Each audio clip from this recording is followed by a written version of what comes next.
श्री सद्गुरु महाराज की जय।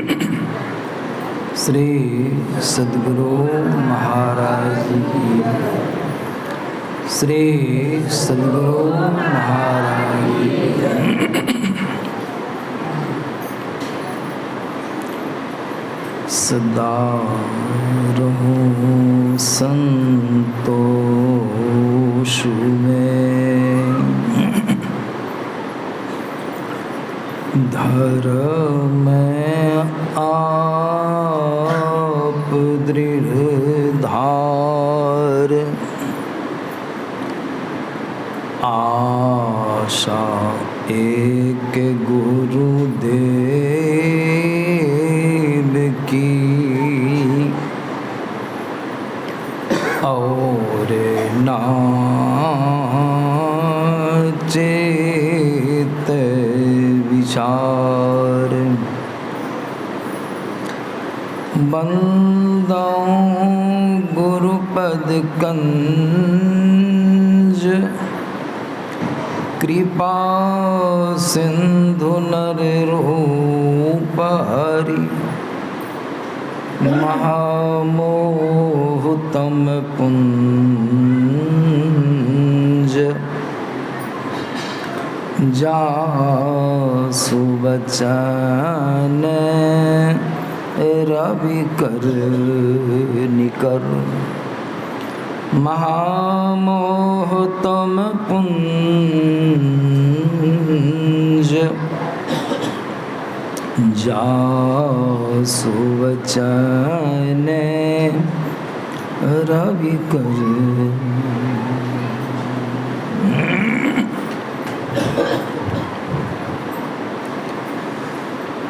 मंच पर विराजमान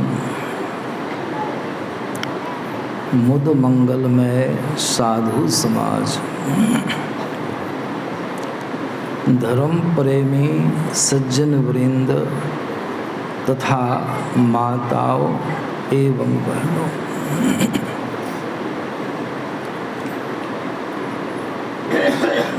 अभी के सत्संग में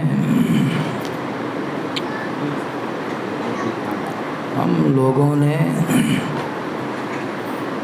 सत्संग योग प्रथम भाग से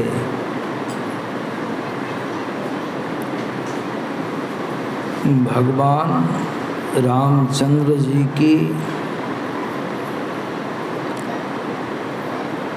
वाणी जो उन्होंने अपने परम भक्त हनुमान जी को समझाया था, उसी का पाठ श्रवण किए हैं और उसकी व्याख्या भी बड़ी ही अच्छी तरह से अभी आप लोगों ने हमारे श्रद्धेय सत्य प्रकाश बाबा के मुखारविंद से आप लोगों ने श्रवण किया।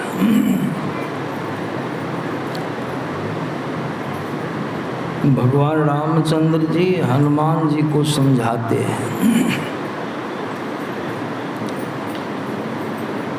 कि हे हनुमान, अगर कोई आदमी, कोई मनुष्य जन्म और मरण के महान दुख से छूटना चाहता है, मोक्ष प्राप्त करना चाहता है, तो उसको क्या करना होगा? बहुत ही अच्छी तरह से उन्होंने क्रम से समझाया। हनुमान जी को बड़े भक्त थे, हनुमान जी में बड़ी बड़ी सिद्धियां थी,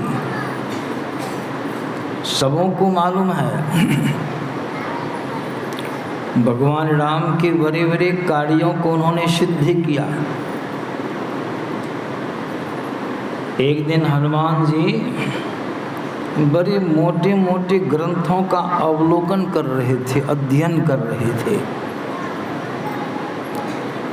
भगवान की दृष्टि उनके ऊपर पड़ी भगवान ने हनुमान जी से पूछा कि हे हनुमान क्या करते हो? कहा प्रभु सद्ग्रंथों का अध्ययन करता। ये भगवान उनके सामने में खड़े हैं,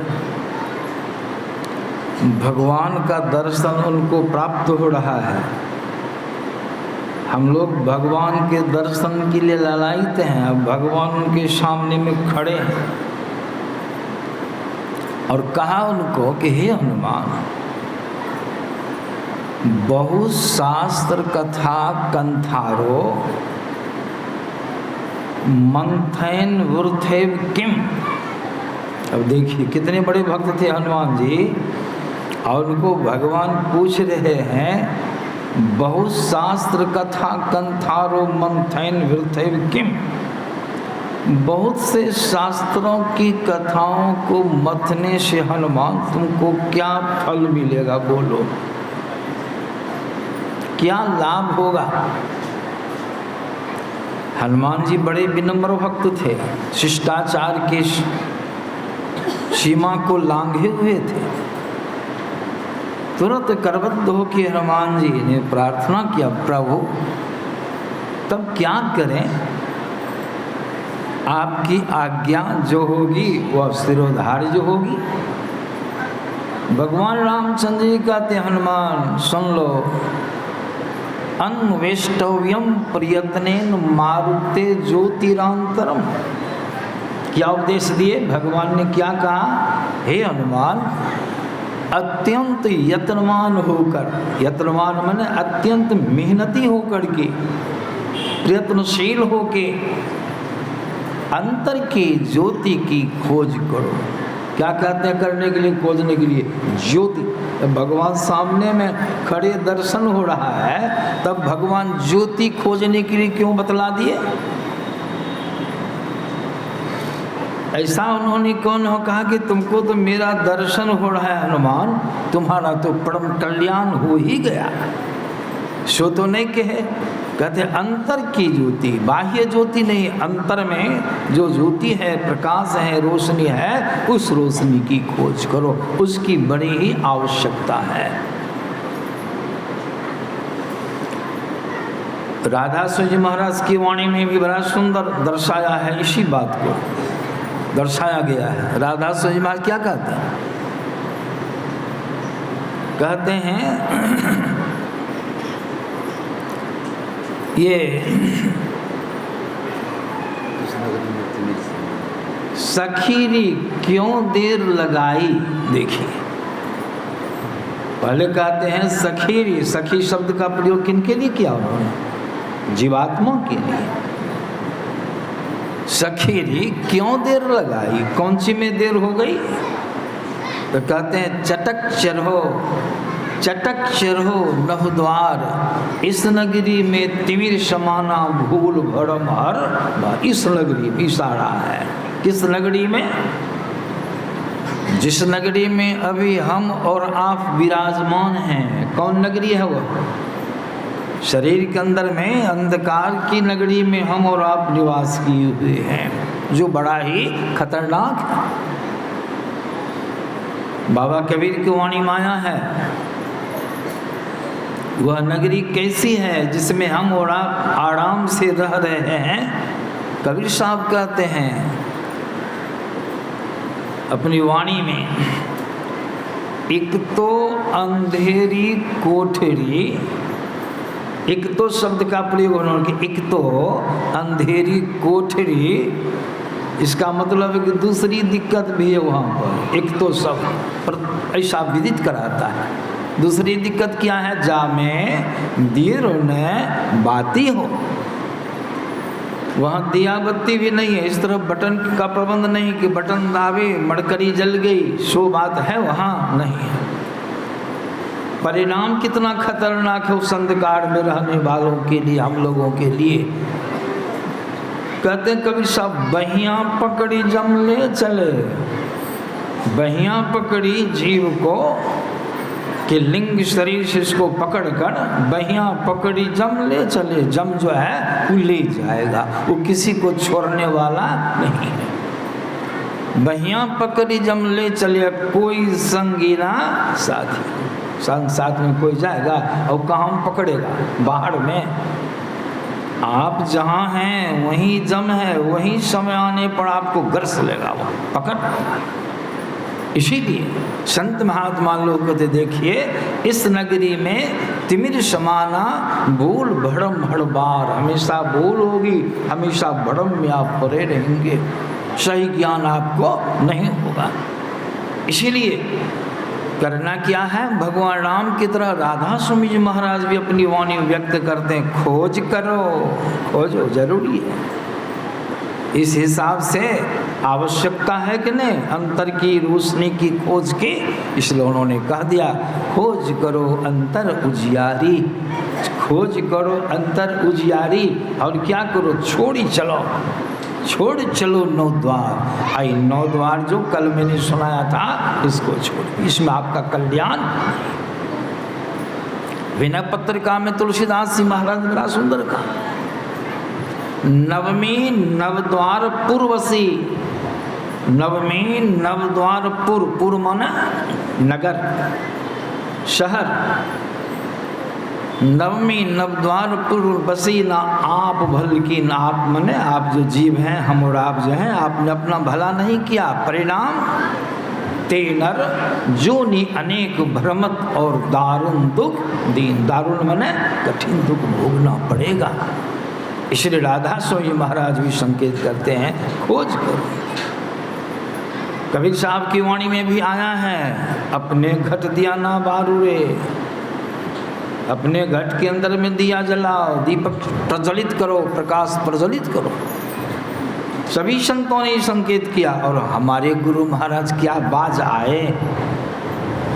गुरु महाराज की वाणी में हम लोग प्रत्यक्ष में गाते हैं, खोज करो अंतर उजियारी, दृष्टिवान कोई देखा है, वह रोशनी है अब कि आपके अंदर में, उसकी खोज कीजिए। दृष्टिवान जिनके पास वह दिव्य दृष्टि आ गई, उसने उस रोशनी को देख लिया, कल्याण। इसीलिए हनुमान जी को भगवान राम ने ऐसा उपदेश दिया, और उसी कर्म में तब उन्होंने कहा कि हे हनुमान सुनो, जन्म और मरण के चक्र में जो जीव पड़ा है महान दुख में, इसका कारण क्या है? उसी कारण को भी स्पष्ट करके सुनाया गया है कि आपके अंदर में जो चार अंतःकरण है, अंतर की चार इंद्रियां हैं, मन, बुद्धि, चित्त और अहंकार। चार अंतःकरण की इंद्रियां। मन का काम क्या है? आप लोगों को मालूम है, सब पुराने सत्संगी हैं, साधक हैं। मन का काम है संकल्प विकल्प करना। बुद्धि का काम है निर्णय देना। अहंकार का काम क्या है? मैंपन का बोध कराना, मैं हूँ, हम हैं, अहंकार का काम है। और चित्त का धर्म, चित्त का काम क्या है? चित्त का काम है हिलाने का, डुलाने का, उस्काने का, स्पंदन करने का काम। यही कारण है कि अभी तो जागृत अवस्था में हम और आप जितने 14 इंद्रियों के गोलक में हैं। अभी सुन रहे थे, स्मरण दिलाता।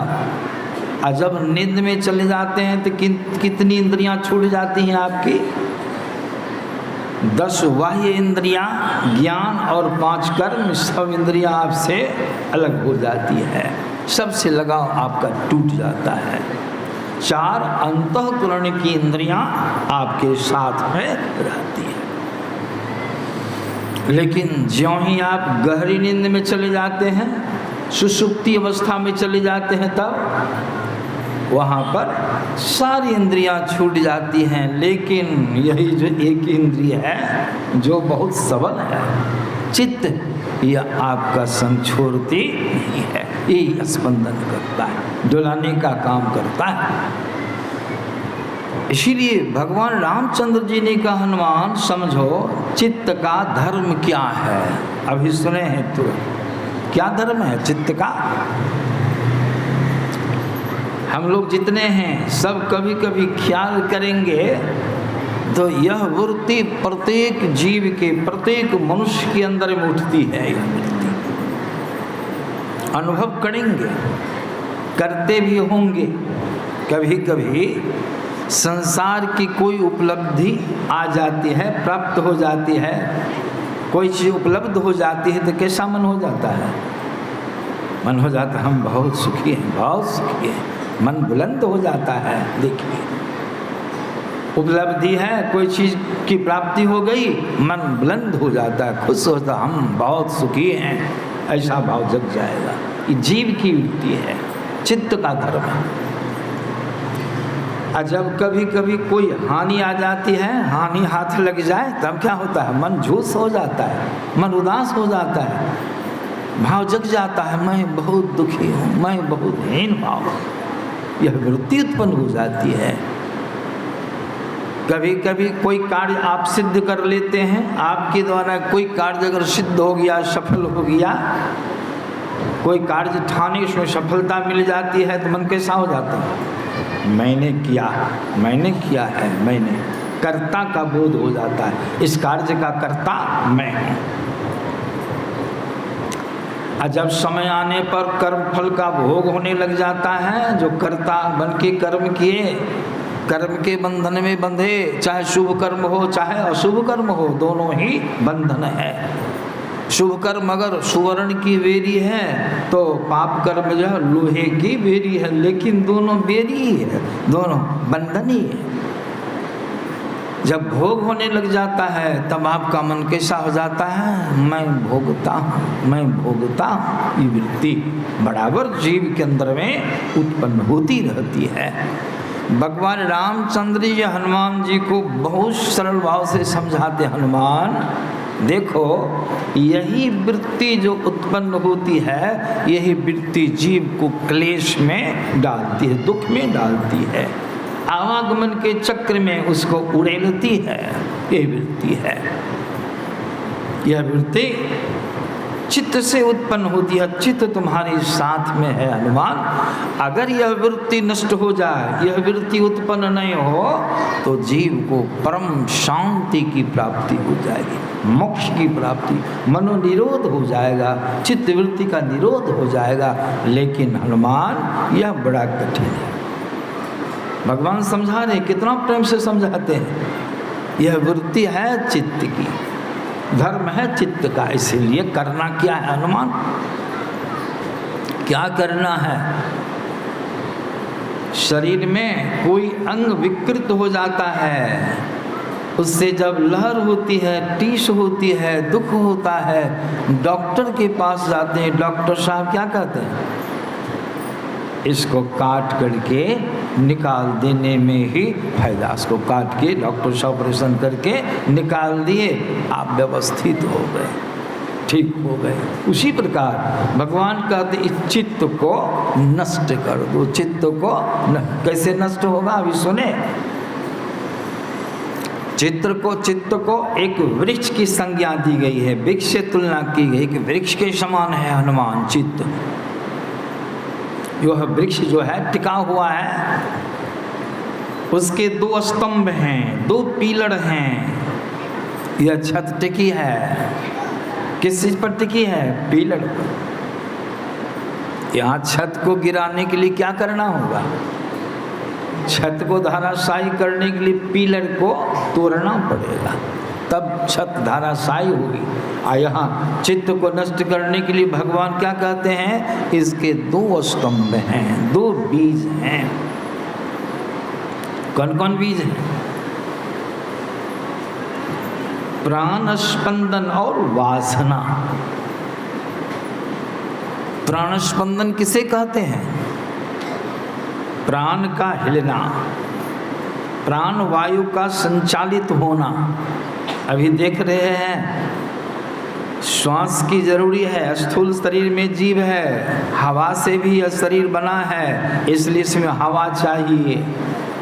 अभी आपको हवा चाहिए, पानी चाहिए, मिट्टी चाहिए, अग्नि चाहिए। अभी श्वास लेते हैं और श्वास छोड़ते हैं। फेफड़ा फैलती है, फेफड़ा प्राणवायु के द्वारा इसका संचालन होता है। और इसी क्रिया के आधार पर शरीर की जितनी भी क्रियाएं हैं, सारी क्रिया इसी से संबंधित है। रक्त का संचार होता है नब्ज के द्वारा, सब इसी पर आधारित है। मशीन चलाते थे बचपना में हम कभी कभी, पंपिंग सेट अभी भी है आश्रम पर। उसमें देखते हैं हैंडल जब मारते हैं, फ्राईव्हील जब घूमता है तो कैसी आवाज़ निकलती है, सोए साए सोए साए की आवाज़ होती है। और उसी पर नोजल की क्रिया भी फिट है। तेल का खींचना, तेल का वहाँ मशीन के अंदर में उसको पहुँचाना, सब आधारित है। इसी आधार पर सब बना है, मशीन बनी है। तो श्वास लेते हैं, श्वास छोड़ते हैं, ये प्राण स्पंदन की क्रिया है। प्राण का स्पंदन होता है, नाड़ी क्रिया होती है। फेफड़ा फैलता है, फेफड़ा सिकुड़ती है, फेफड़ा फैलती है। देखिए,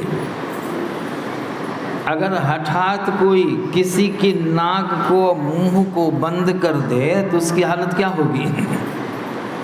वो दम घुटने लग जाएगा, दम घुटने लग जाएगा, प्राणांत भी हो जाएगा उसका। लेकिन संतों ने इसकी सरल क्रिया बतलाई है, जिस क्रिया के माध्यम से स्वभावतः बड़ी सरलता से प्राण स्पंदन का निरोध हो जाता है।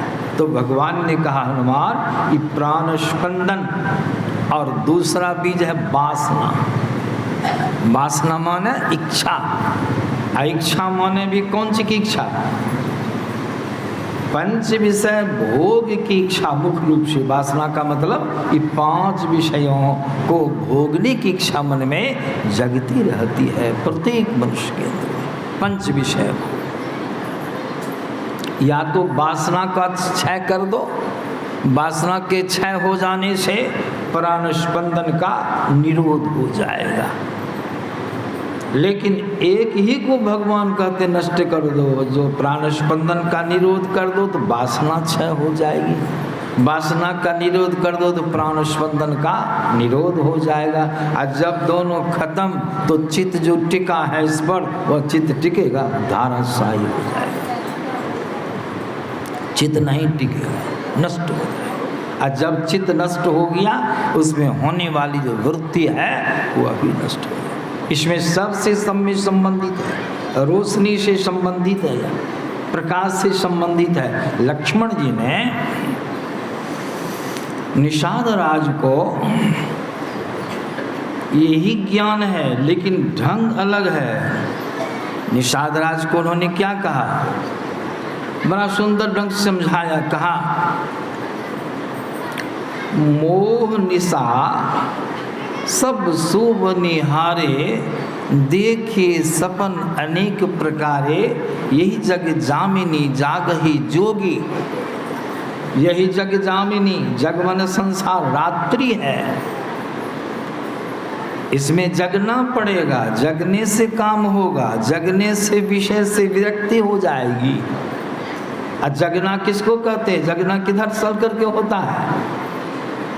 अभी भी जो पंचभौतिक जगत में हम जगे हैं तो किधर से किधर आने में जगे हैं। सोने के लिए नीचे जाना पड़ता है, नीचे आते हैं कंठ में, हृदय में। और जब जगने की स्थिति आती है तो नीचे से पेड़ जीव उठ करके कहाँ, यहाँ से तो आगे जा ही नहीं सकते हैं। जागृत में 3 अवस्थाएं होती हैं, चौथी अवस्था में आप जा नहीं सकते बिना योग अभ्यास करना, बिना ध्यान किए। तो लक्ष्मण जी कहते हैं यही जग जामिनी जागही जोगी। यहाँ भी जोग शब्द आ गया, सब नहीं जगेगा। जो जोगी होगा, योग साधना करेगा, वही जगेगा। परमार्थी प्रपंच वियोगी, जानिए तब ही जीव जग जागा। कब जग गया जीव, कैसे बुझिएगा? लक्ष्मण जी एक थर्मामीटर दे रहे हैं। जानिए तब ही जीव जग जागा। कब जग गया जीव, कैसे बुझिएगा? तो कहते हैं जब सब विषय विलास विरागा। क्यों? जब अंतः प्रकाश हो जाता है, अंतः प्रकाश होने से विषय का सही रूप जीव के सामने में आ जाता है। यह जो है वह नष्ट हो जाता है। अंतः प्रकाश होने पर यह की स्थिति समाप्त हो जाती है। तो साधक के सामने, मनुष्य के सामने क्या रह जाता है? सिर्फ अगर यह नष्ट हो जाए तो सामने में क्या बचेगा? विष, जहर। आज जहर का जब ज्ञान हो जाएगा तो कोई आदमी जहर को छूबो करेगा, छूना चाहेगा? अभी हम लोग के सामने मगर गेहूमन आ जाए, गेहूमन सर्प आ जाए विषधर फैलाए हुए, तो यहाँ पर हम लोग कितनी उम्र के, कितनी उम्र कोई टिकिएगा? सब चाहिएगा भागने के लिए। लेकिन वहीं पर कोई अबोध बालक है, बच्चा है, कम उम्र का है, उसके पास जाएगा तो क्या करेगा? उसको भागेगा, उसको छूना चाहेगा। क्यों? उसके पास एक ज्ञान नहीं है, यह विषैला, इसके अंदर में जड़ है, छुएगा। आज छुएगा तो वह क्या करेगा? उसको डस लेगा, डस लिया तो उसके जीवन लीला। उसी प्रकार चाहे उम्र जितनी हो, लेकिन अंतर में जब प्रकाश हो जाता है, अंतर में रोशनी हो जाती है, तो वह साधक विषय आनंद से स्वतः हट जाता है। यह का अस्तित्व समाप्त हो जाता है, उसके सामने विष रह जाता है, उसको कभी ग्रहण मनुष्य नहीं कर सकता है। इसलिए लक्ष्मण जी ने कहा हो ही विवेक, विवेक हो जाए, मोह बड़म भागा, तब रघुनाथ चरण अनुरागा। यहाँ भगवान राम क्या कहते हैं? या तो वासना का क्षय करो या प्राण स्पंदन का निरोध करो। दोनों में से किसी काम को करने के लिए रोशनी की बड़ी ही जरूरी पड़ेगी। हमारे गुरु महाराज आते हैं, अभी आपने इस पद को श्रवण किया है।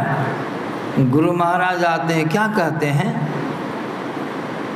अगर प्राण स्पंदन का निरोध करना चाहते हैं तो गुरु महाराज की वाणी में अभी स्पष्ट आप लोगों ने श्रवण किया, क्या करना होगा। तो गुरु महाराज कहते हैं गंग जमुन सरस्वती संगम पर, जहाँ गंगा जमुना और सरस्वती तीनों धारें मिली है वहाँ पर चलो। कहाँ पर मिली है? प्रयागराज में। बहुत लोग चले जाएंगे प्रयागराज करने के लिए, समझदारी की कमी के कारण। एक ये जो गोरखनाथ जी महाराज के एक शिष्य से हमारी भेंट हो गई। हम लोग के क्षेत्र में वो लोग आए थे, सारंगी से भजन गाते थे। एक भजन बड़ा सुंदर उन्होंने गाया, उसमें ब्रह्मांड शब्द आया। मैंने कहा बाबा इसमें जो ब्रह्मांड शब्द आया, ब्रह्मांड कहाँ में है बाबा? तो बाबा ने हमको बड़ा बढ़िया ढंग से जवाब दिया कि बाबा ये जो ब्रह्मांड है ना, हमारे गोरखपुर से 6 किलोमीटर पश्चिम में है ब्रह्मांड। अब सोचने का विषय है, गोरखपुर से 6 किलो पश्चिम, वहाँ जाना होगा ब्रह्मांड के लिए। उसी प्रकार तीनों का जो संगम है, सबों को मालूम है। संसार के लोग देखते हैं पागल बने हुए हैं, तो सब दौड़ते हैं, बड़े बड़े मंडलेश्वर सब वहाँ जाते हैं नहाने के लिए। सरकार का भी बहुत कड़ा प्रबंध रहता है, बड़ी व्यवस्था रहती है, बड़ा खर्चा बर्चा होता है, वहाँ जाते हैं स्नान करने के लिए। लेकिन यह ज्ञान कैसा है? इसलिए हमारे गुरु महाराज ने स्वरचित भजन पदावली की रचना अपने मुखारविंद से सकड़हर गांव में, सकड़हर गांव से आप लोग जरूर परिचित होंगे, जहां पूज्य पाद शाही स्वामी महाराज का स्थान। हम तो छात्री जीवन से वहां जाते थे, उनके पास बैलगाड़ी से आते थे, महुआ बाजार लाते थे वहाँ के सत्संगी लोग जी ना। सकड़हर गांव। उस समय गुरु महाराज आए थे। उसमें सकड़हर गांव था मुंगेर जिला में, अब तो हो गया खगड़िया जिला, कट करके बन गया है। और गुरु महाराज अपने मुखारबिंद से भजन गाते थे, इसी संबंध का भजन। गंग जमुन जुगधार मधई सरस्वती बही, लेकिन फूटल मनुष्यवा के भाग, गुरु गम आंख से अश्रु की धारा। अब क्यों गाने लगे गुरु महाराज? भाव में विवल हो गए। इतनी भीड़ लगी ना, लोग जो गुरु महाराज को प्रणाम करने के लिए उमड़ पड़े। एक आदमी उनके चरण पर पांव सटाया है प्रणाम करने के लिए, और दूसरा आदमी पीछे से उसकी पीठ पर धक्का दे दिया। ऐसी धक्का दे दिया कि उसका जो है नख जो है गुरु महाराज के चरण में चुभ गया। सो कई आदमी का नख चरण में चुभ जाने से गुरु महाराज के चरण से रक्त निकल पड़ा।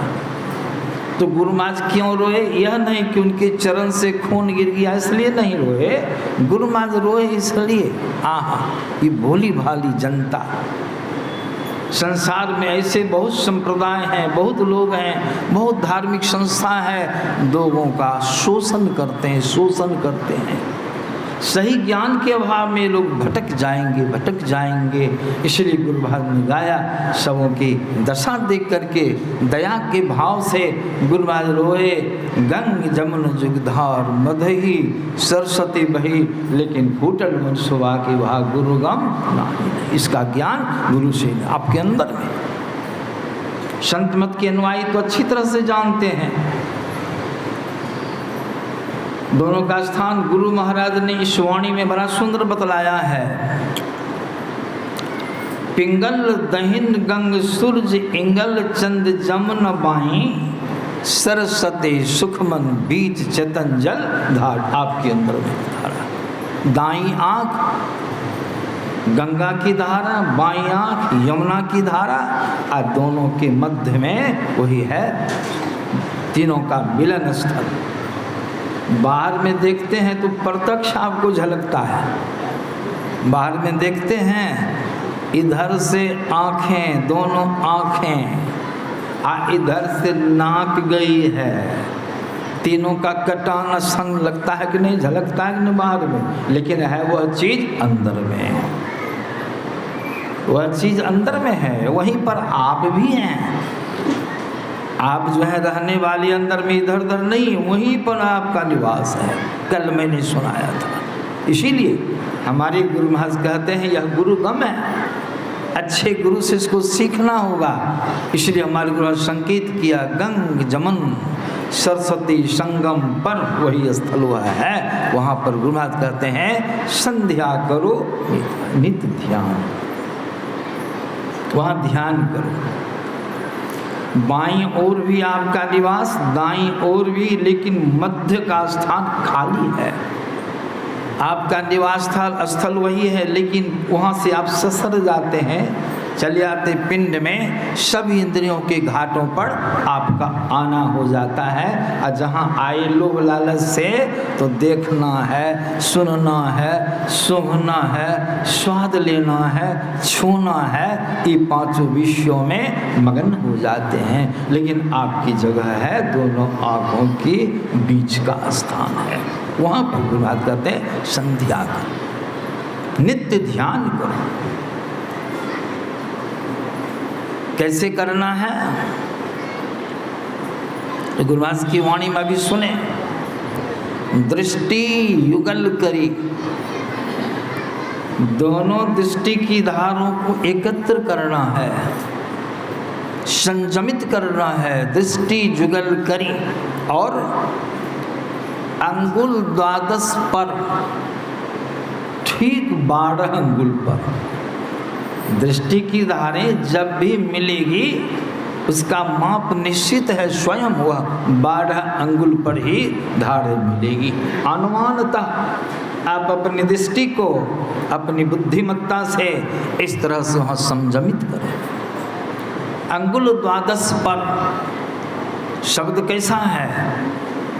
दृष्टि जुगल करी अंगुल द्वादश पर दृढ़ थिर धरु ठहराए। दृढ़ता के साथ उसको स्थिर करके, चंचलापन को दूर करके उसको ठहराना है, अंदर में रोकना है, तब परिणाम सामने में आएगा। क्या परिणाम आएगा?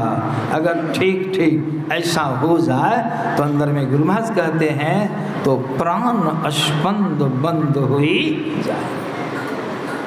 प्राण का जो हिलना है, फेफड़ा का फैलना, सिकुड़ना, वो बंद हो जाएगा। क्यों बंद हो जाएगा? ये भी समझदारी की बात समझना है।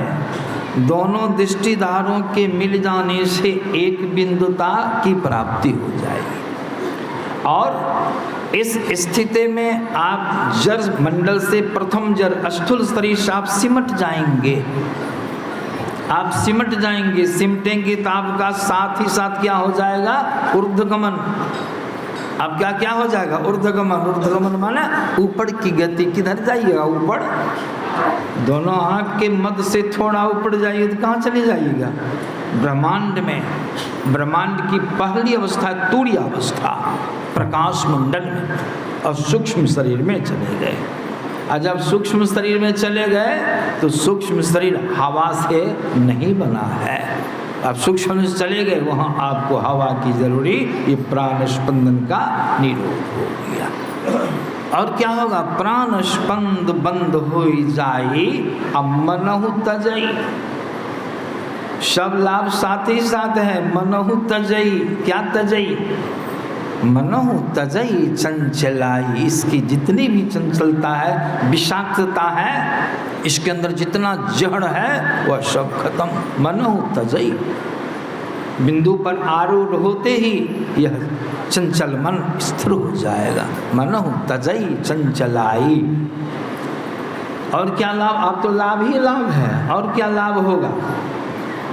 अनुहु से अनुरूप ब्रह्म संग सहज ही सुरत मिलाई।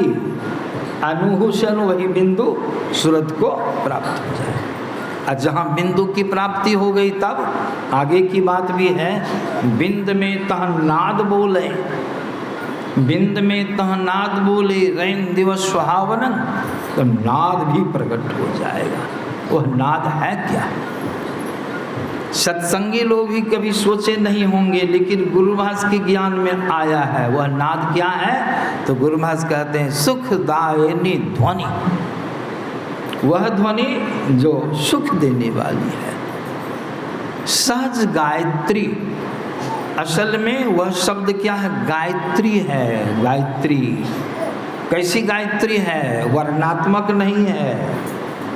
हम लोग जो जपते हैं ओम भूर्भुवः स्वः तत्सवितुर्वरेण्यं भर्गो देवस्य धीमहि धियो यो नः प्रचोदयात्। यह कौन मंत्र है? गायत्री है, लेकिन है वर्णात्मक। जब तक आप जगे रहेंगे तभी तक न जप सकेंगे। अगर आप सुप्त अवस्था में चले जपिएगा, अगर आपकी गति ब्रह्मांड में हो जाए तो यहाँ मुंह थामे रहे, मुंह को चलाएगा कौन? चलाने वाला चला गया ऊपर। यहाँ का जप होगा? अब नहीं। मंत्र जब भी करते हैं गुरु मंत्र, वह भी नहीं होगा। तब अंदर में गुरु महाराज कहते हैं वही सुखदायिनी ध्वनि। और सहज में वह असली में गायत्री है। सुखदायिनी ध्वनि सहज गायत्री हो तहाँ शब्दायत तहाँ, जहाँ आप पहुँचे हैं, जहाँ आपकी गति हुई है, हो तहाँ सुनहु समाई। उसी को पलटू साहब ने बड़ा सुंदर कहा। करे गायत्री गुप्त शब्द ब्रह्मांड में गाज है। असली गायत्री है। कैसी गायत्री है? तो गुरु महाराज नीचे मुझको दर्शाते हैं ध्वन्यात्मक।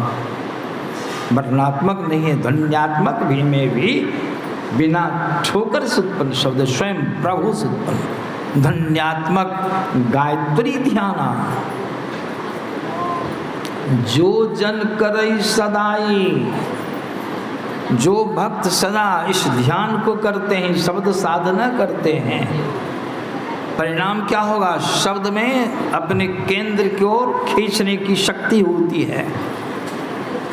चुंबक का सा गुण होता है, चुंबक सत्य शब्द है भाई, चुंबक सत्य लोक ले जाई, ले निकाली हो खे नहीं पीरा, असत्य शब्द जो बस है वह प्राप्त हो जाए। सुखदायिनी ध्वनि सहज गायत्री हो तहाँ सुनहु सदाई में ही।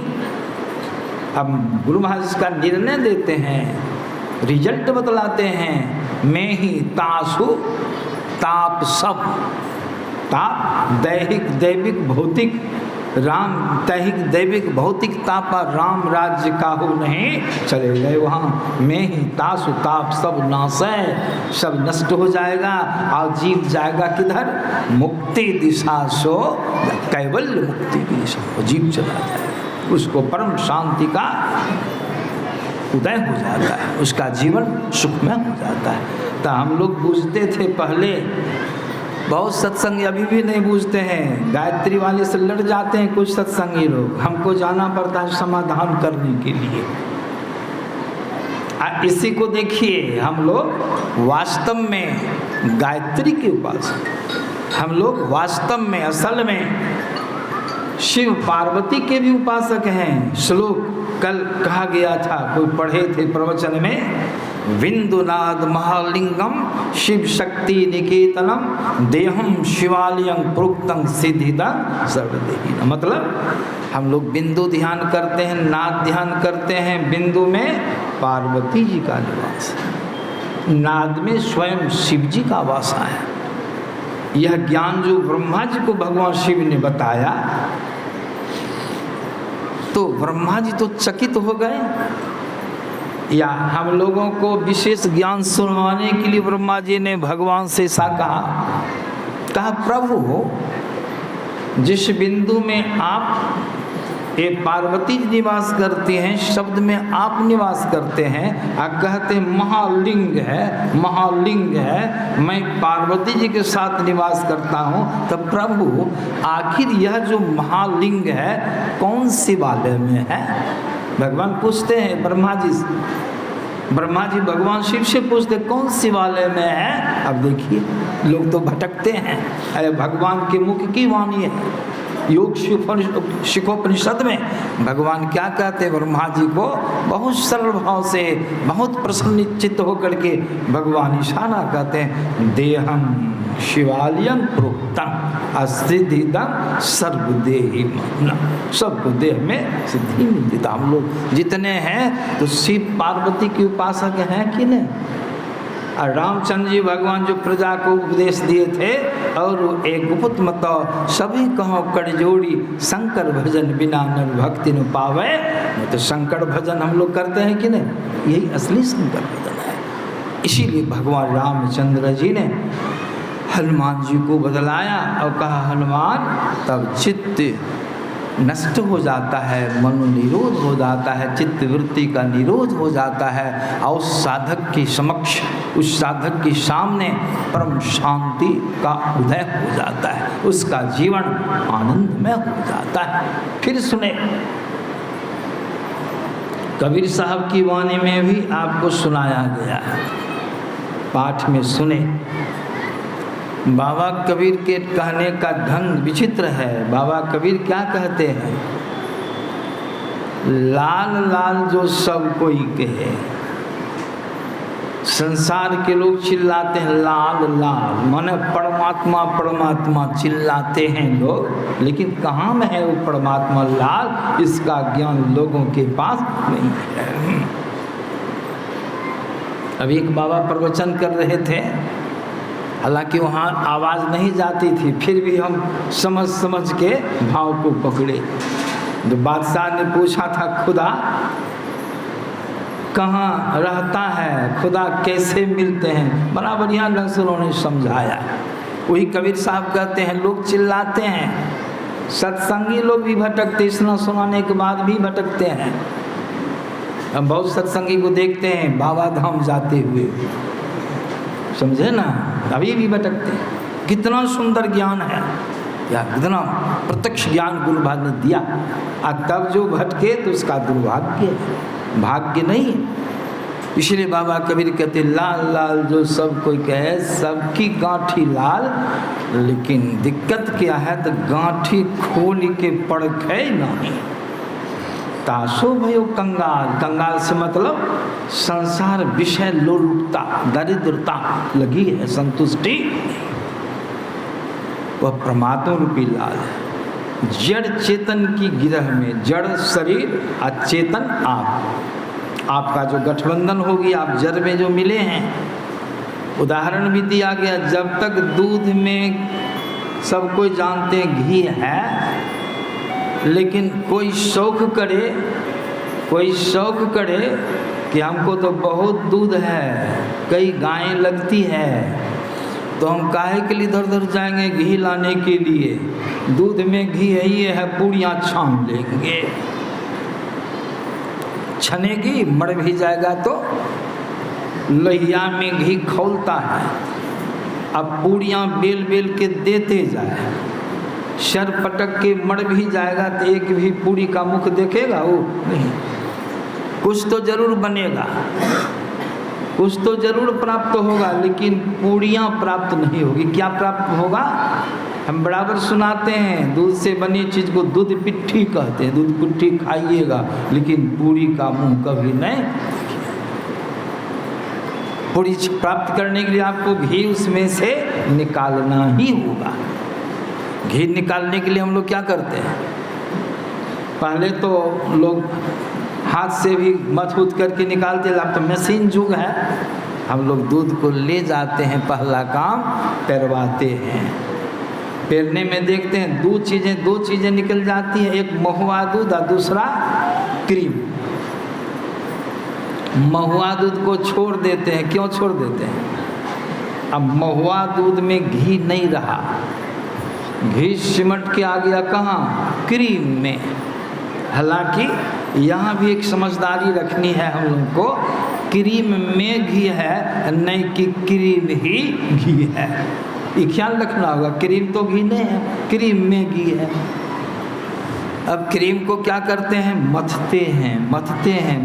मथते जब मथने का काम पूर्ण हो जाता है तो क्या देखते हैं? 2-3 चीज़ें फड़क जाती है, दो चीज़ें फिर फड़क गई। एक चीज़ है मट्ठा को बहुत लोग घोड़ भी कहते हैं, और दूसरी चीज़ क्या है? मक्खन। अब क्या ख्याल बताता है आपका? घी कहाँ चला आया है? अब मट्ठा में घी नहीं रहा, घोड़ में घी सिमट के चलाया मक्खन में। मक्खन को संग्रहित कर लेते हैं, मट्ठा को छोड़ देते हैं। मक्खन घी नहीं है, मक्खन में घी है। अब क्रिया भी बदलती है, क्रिया भी बदलेगी। पहले तो 2 बार मथने का काम हुआ, अब कौन काम होगा? उसमें जल का अंश है, उसको हटाना है।